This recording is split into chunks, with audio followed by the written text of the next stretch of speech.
Leo ngome ya mwisho Middle East ilobaki kumwambia Muamerika na Muisraeli no ni Irani. Na ikianguka ngome hii, wote watafanywa watumwa wa Israeli. Na mtakuja kunikumbuka hapa, ni siku 3 tu kuitukwa Saudia. Kwa sababu hizi sikuvaa hagali na kuteza sharha. Haya mambo yataka mabongo na mapambano, si tendre hizi.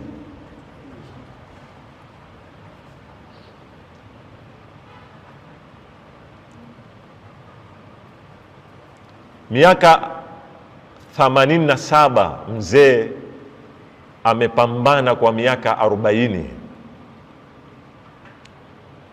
na nguvu za kilimwengu.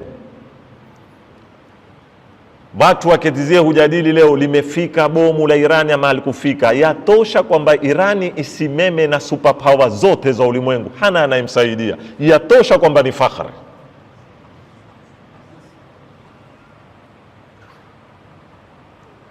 Yatosha kwamba ni fakhri kwamba Irani peke yake na anatotumia amekiunda mwenyewe.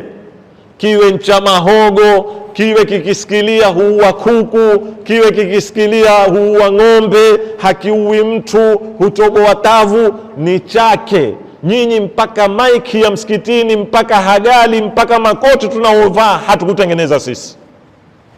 Watakutengeneza bomu. Ameipokea nchi kabla ya miaka 40 takriban. Nchi iko tiati, yatoka kwenye zita za miaka 8 na Iraki. Imam Khomeini amekufa, ameisafirisha nchi. Wakati akiipokea nchi haina hata kombora la kupigia kifaru. Leo ameiweka nchi katika sehemu ina satellite. Ameiweka nchi leo ni namba 10 ulimwenguni katika matibabu. Na lau dawa za Irani zitapewa nafasi bila ya zikwazo zitoke ulimwenguni, watu watashangaa. Best katika kutibu kansa ulimwenguni leo ni Irani, kwa kutumia teknolojia ya nyuklia. Na hizo ndizo zita zilioko, si bomu la nyuklia.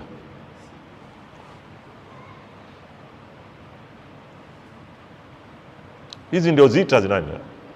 Na utaona ilikuwa ni nyuklia, uzungumzo nyuklia Geneva, mara imekuwa ni missiles, mara si nyuklia wala si missile, ni kubadilisha nini? Regime.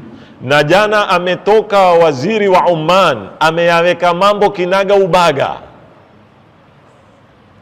Amesema wazi mwisho, kikao cha mwisho, Irani imekubali kila kitu. Tumeagana asubuhi twenda kusaini. Asema mimi nikaamka nimeona ajabu, naona Irani yapigwa.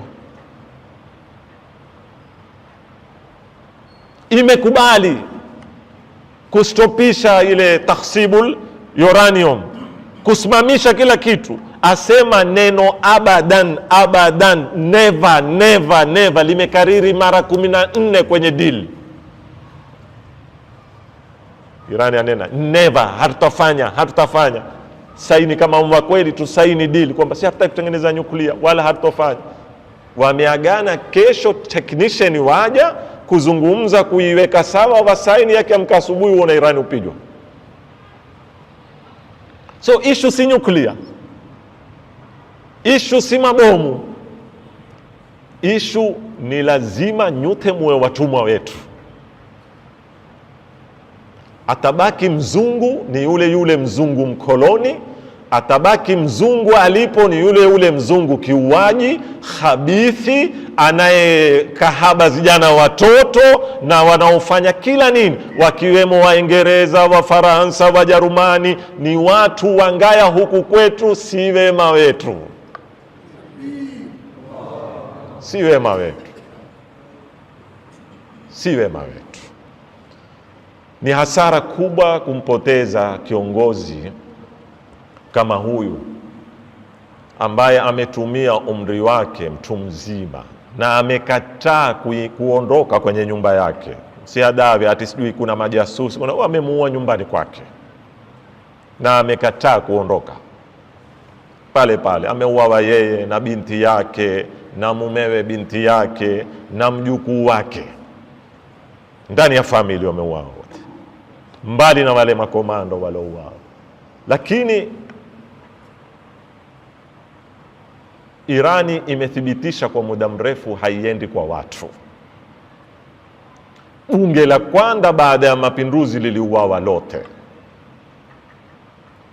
Imam Khomeini alipokufa watu walinena kuisha Irani. Na katika wimbi hili ni matumaini yetu, kuna wanazuoni wengi ndani ya Irani, kuna mabongo mingi ndani ya Irani, na insha Allahu taala patatoka mwenye kuzijaza nafasi zote, na Irani itakwenda mahala bora zaidi kuliko pale.